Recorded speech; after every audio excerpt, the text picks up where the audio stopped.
आर्णी शहरातील शास्त्रीनगरमधील एका शाळेमध्ये शिकणाऱ्या अल्पवयीन मुलीचे डोके दुखत असल्यामुळे गोळी घेऊन देण्याच्या बहाण्यानं शहराबाहेरने जबरदस्तीने अश्लील चाळे करत विनयभंग केल्याची घटना शहरातील म्हाळुंगी पॉइंट जवळ घडली आहे।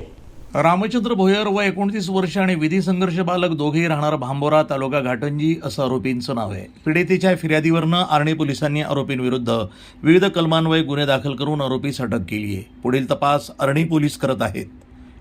दिनांक 11/3/2025 रोजी पोस्टे आर्णी येथे तक्रार प्राप्त झाली की एका शाळकरी मुलीचा विनयभंग झाल्याची तक्रार प्राप्त झाल्यावरून सदर प्रकरणी कलम 74-75 3-5 BNS तसेच सहकलम 8-12 पोक्सो अंतर्गत सदरचा गुन्हा नोंद करून सदर गुन्ह्यातील आरोपी रामचंद्र रमेश भोयर यास तात्काळ अटक करून तसेच एक विधी संघर्षग्रस्त बालक यास ताब्यात घेऊन वरिष्ठांच्या मार्गदर्शनाखाली पुढील कायदेशीर तपास सुरू आहे। NTV news Marathi, Yavatmal.